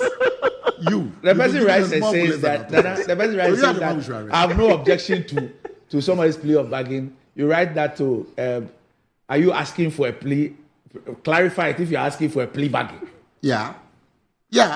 And the person writes and says that no, what I wrote is what I wrote. Then the next thing we hear is that but the man has been begging. If you apply for a plea bargain, the man says I didn't apply for. Bring the evidence. You can't show. Okay. He's So that means Atufosin is being targeted for what? No, why would anybody? I'm saying that me a non-lawyer. No, why would anybody target? A non-lawyer with my limited everything. Yeah. My elementary law. What like me? No law. My whatever. Okay. When I look back and I listen to all these things and I piece everything together, I mean, nothing will convince me that there's something untoward not going on. Okay. To be honest. So what is untoward is that Atufosin is being targeted. But when I listen to the tape, yeah. So you believe? I to today, and I keep asking this question on the basis of the tape. Yeah. That why will, and Nana, please listen to me carefully. And when you go, you say you've not listened to it, go and listen to the tape. Why will an attorney general who is prosecuting somebody in court for a crime ask that same person to go and acquire a medical report when the person is not ill to convince a court for an adjournment to enable him travel and come back? Listen. Is that not asking the accused person to engage in an unlawful act? Randy, if they are let me deal with Randy. If you put it that way, if you say adjournment, it will sound reasonable. To prolong the matter. For what purpose? To suit his screams and caprices, he had to travel. As for you make wild allegations. No. Two seconds. He has two deputies. Randy, in his absence, couldn't the deputies have you are saying that matter? on the tape, what you have heard is that the Attorney General is asking the third accused. In fact, he was advising. Okay. He's advising the third accused. Yes. So they can have an adjournment. Yes. Okay. I find it a bit strange that if the Attorney General wants an adjournment to the case, adjournment on that day, because... Not a day. When you listen to the tape, but what does that mean? He's traveling, how long he's going to be away and all that. And I'm saying that if the Attorney General is not going to be available in court and he wants an adjournment, does he need, instead of applying to the court, you mean he goes to conspire with the accused person? Nana, that's why I said go and listen, because the person, the A3 himself asked him, so are you going to, whether he is the one, the Attorney General is the one who's going to ask for go and do the medical. I said, no, you. Okay. That's where the impropriety comes in. I'm saying that if the Attorney General wants an adjournment, does he need to go and conspire with Japan? He should tell us why he did that. So the tape and all those matters, I'm sure it will come into play. But to you, Dafia Makbo, you're saying that Atufosin is being targeted. Yes. And what is the basis of that? The man has been giving you bullets as ranking on finance. All the scandals. He has exposed all the scandals. Actually, if government wants to prosecute anybody because of bullets, maybe it should be you and Okujetua. Why? I never occupy public office. You and Okujetua Blackwa. Because not Atufosin. Because they haven't signed NLC. Atufosin, when this prosecution started, he wasn't even minority leader. But he was. So I don't understand.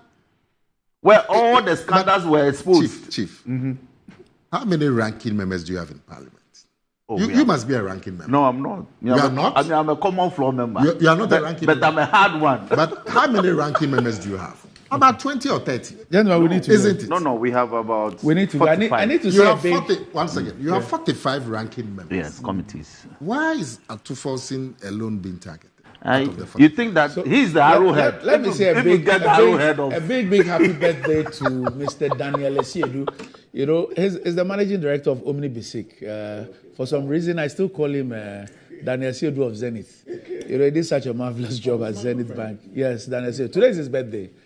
So happy birthday to you, Mr. Daniel Esiedu, MD of Omni Basic. Such a great man. Great man. So happy birthday to you. No.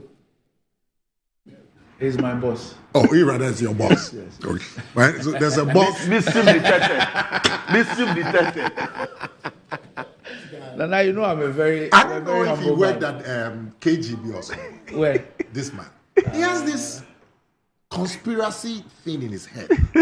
So I ask you a simple I tell question. you something. It wasn't a simple question. He lived It's in a complex question. Why Why is it a complex question? he grew up in PDC, WDC, Citizens Vetting Committee. The man who I asked the question is very happy to clarify. No. You sitting here somewhere. Yes. You say it's a conspiracy. Okay. So just my thanks for joining me. It's a pleasure. And, that I hope that by this weekend you'll be able to. Find some medicine from. I have this.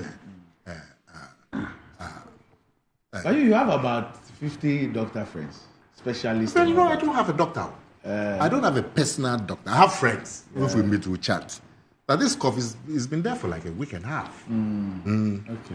Sometimes you go and chew ginger. Maybe you need to also do some natural remedy. No, I'm it's going to make some peace with some of my old it's the Baumia campaign. What was the last time you went to campaign? Is the campaign that is? When was the last time you went to Sutem? I'll go there this weekend. You have because to. Of yeah. Is the campaign that's giving him trachea infection? Up next, GFG trends.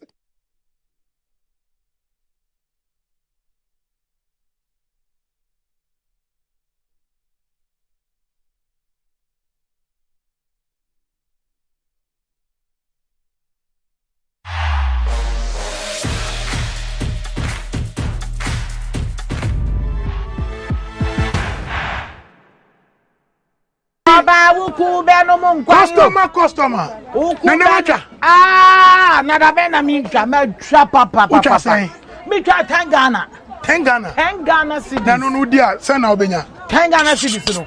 Me dia. Me di 54,000 Ghana cedis. 54,000. 540 million. Here. Bia o de wanu na me twa me di ehun skasa. Yeah. Ene na giga kika ade tena we. Tena wa boki. Draw no na asase no. Mami nye volume.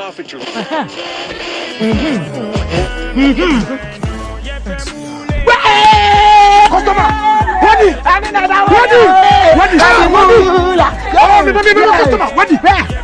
One of our daily lucky winners. Dial *946# to play now. Or you can also play online at www.gamepackgames.com. Game Park is regulated by the National Lottery Authority.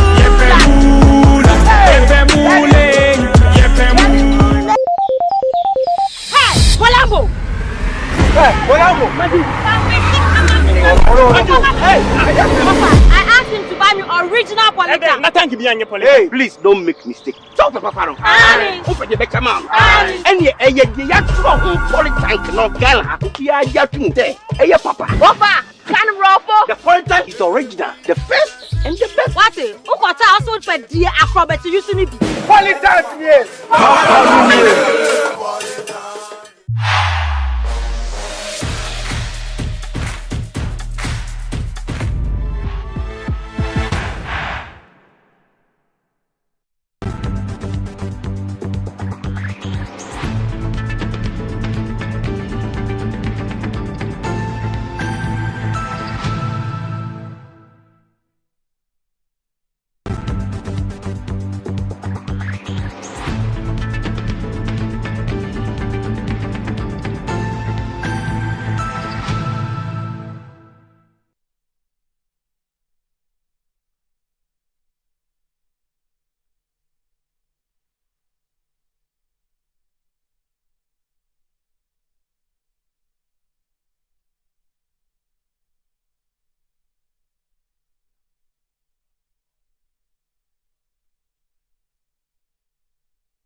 Right, welcome back to the show. If you just joined us, this is Good Morning Ghana live on Metro TV. Time to check out what is trending on social media. Desi, Good morning. What's happened after the announcement you made? The big announcement. Yeah, a lot of things. I got people texting me that, hey, like they heard that, yeah, but it's all good. No problems. Oh, we did cool.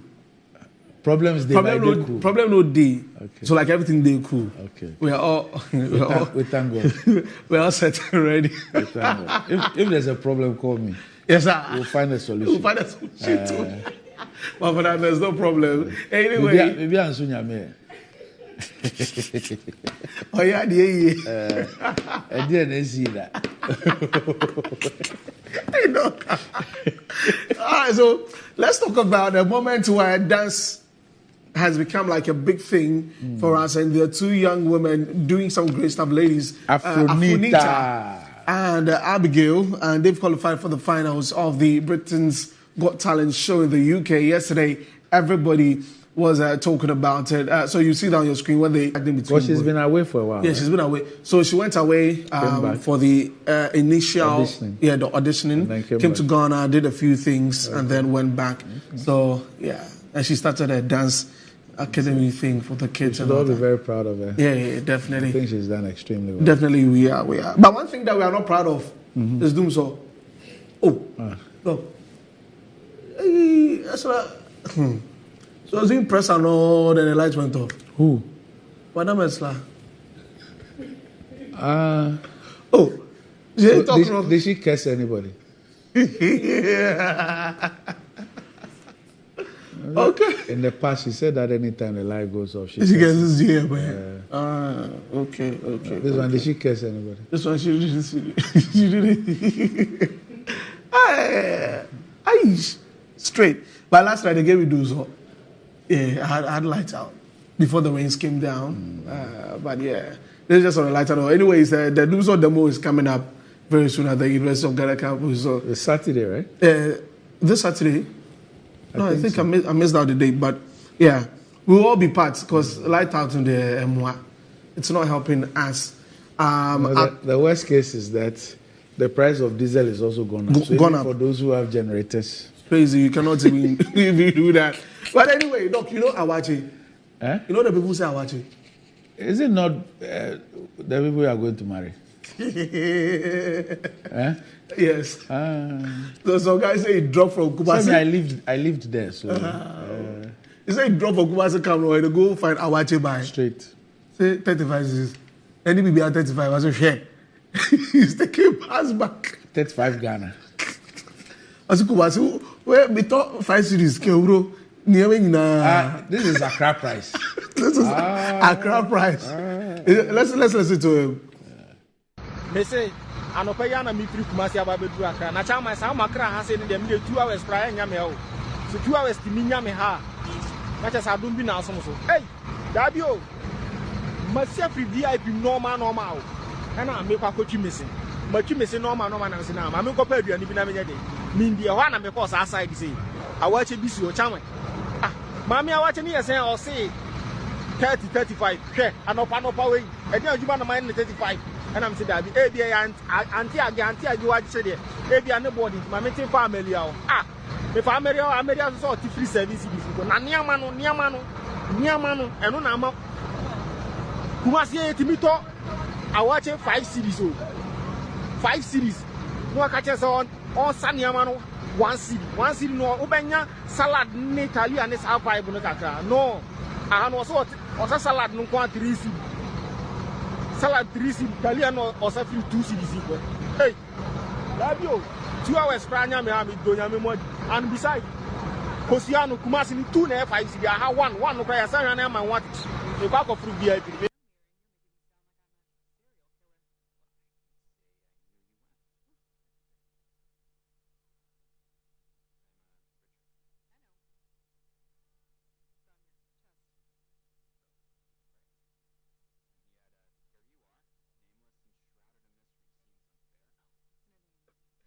Jama, you don't know it, yeah. Ekra breakfast right now.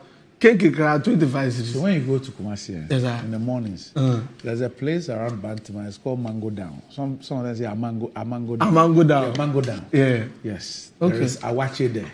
I've seen that place. Yeah. And I know that. Sometimes when people are even coming to Accra, I ask them to buy some. To buy some from there. When I go to Kumasi, I eat it. It's a ritual. Every morning. Awache. Yes. The Mango Down. The Mango Down That's one. in the morning. Okay, and they use the Bantima High Street, but I'll check that one. The Bantima High Street, then you're talking about the evening one. The evening one? Yes. Okay, this one is this daytime. This one is daytime.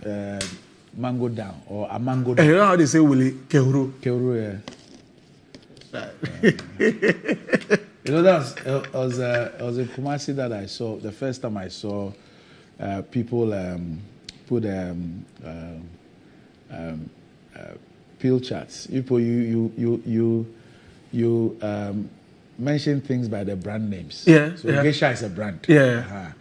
And in the olden days there was Tinapa as a brand. But that product. Yeah. There was in Kumasi that I saw that people buy, TZ. Then they put the they put it on. It has to be very rich. So apart from the Yemadia and all those things, they have to. They pour it in a rich one. Hey, shouts to Kumasi people, yeah? Osekro. It's a lovely place. Yeah. I love it. I love it there. Okay. Yeah, we know you love it there, and that's why you've gone there. I love it there. That's why you've gone there. That's why. But this weekend, it's Ghana's. These days you start attending Akwesida. Yes. Okay. Yeah. This weekend, or tomorrow actually, is Ghana's biggest music night. The TGMA is on tomorrow at the Accra International Conference Center. Lots of excitement before that. Kim Promise and Stonebwoy being in the news as who's going to win the Artist of the Year. But there's also Siakode in there. Kwame James also in there. Yes. I thought that Stonebwoy and Shatawale had been banned or something. Well, it's been lifted already. Yes, it's been lifted, but Shatta hasn't yet into our account. Okay, so he wasn't nominated. Yes, he wasn't nominated. So Stonebwoy has been nominated. Yes, he's been nominated alongside Black Chef, Kim Promise, Nasi, Siakode, Kwame Eugene. And we'll see who will win. It looks like Nasi will be favourite for the gospel one. Yeah, of course, for the gospel, we know. Asida. Gospel Artist of the Year and Gospel Song of the Year. Asida. Yeah. Okay. Right. And Black Sheriff? Black Sheriff this year. But it's become a global brand. Though. Yeah, he's in the US. I mean, the UK now. What about Kwame UK, US has been juggling between. Kwame Eugene, getting to list last year, he looked like a strong contender. But I think until his accident happened, it slowed down a little bit, and there's not been so much talk about him winning this year. So we'll see how that goes. So back to the Afronita thing. There are lots of fake pages on Facebook and all that. Please, they are fake. All those Afronita pages are fake. The fraudsters are. So do not fall victim to that. All right. So they are all fake. So this one says, guys, Afronita doesn't have a Facebook account. We don't know who this person is. He or she has been using this fake account for some time now. He copies Afronita stuff from other sites and posts them. If you are a follower of the account, please unfollow. We need help as to how we can stop this person. Okay. So, but who's the one saying this? I think the name had been cropped up. Okay, I understand Kofi Mahama. Afronita doesn't have a Facebook account. Yeah, she doesn't have a Facebook account. Anyway, so that's it. This weekend is Champions League final. Real Madrid .1. We'll see who will win that. I don't know who I want to win, but anyway, a final. So we're getting into my birthday month also. But today is the birthday of Lawrence of MCR. Yes. Today is his birthday, my brother. my big brother, Lawrence, today is his birthday. He's up there at the MCR. He shares a birthday with Mr. Daniel Essie. Yes. Of Omini Bisek. Right. So, Lawrence, happy birthday to you. Yep. And to Mr. Kwesi Enimba also, happy birthday to you as you celebrate your day. So, that's it for the day. Yeah. So, the countdown is on. June starts tomorrow. Yes. So we'll do a countdown 16 and do a countdown to 29. 9. So 16, 29. I've not said anybody to go and stake lotto. 1629. This one, man, then you pick us to put it to this. I saw the video. People were commenting the Tata. Man, damn you okay? Yes. You know he was here. Yeah, the video. I thought he was coming. Yeah, the video that you guys saw. It was posted. And was like, hey, dog, Tata. Oh, but it just sounded. What? It meant something. Is it? It meant something. Oh, say the club, Tata. Yeah, I mean, it just sounded like. Yeah, I mean, say like something will get to the ta. So like, the no club give something. I didn't realize that. Oh, okay. I fall the Travis side anyway. Up next, Metro Sports.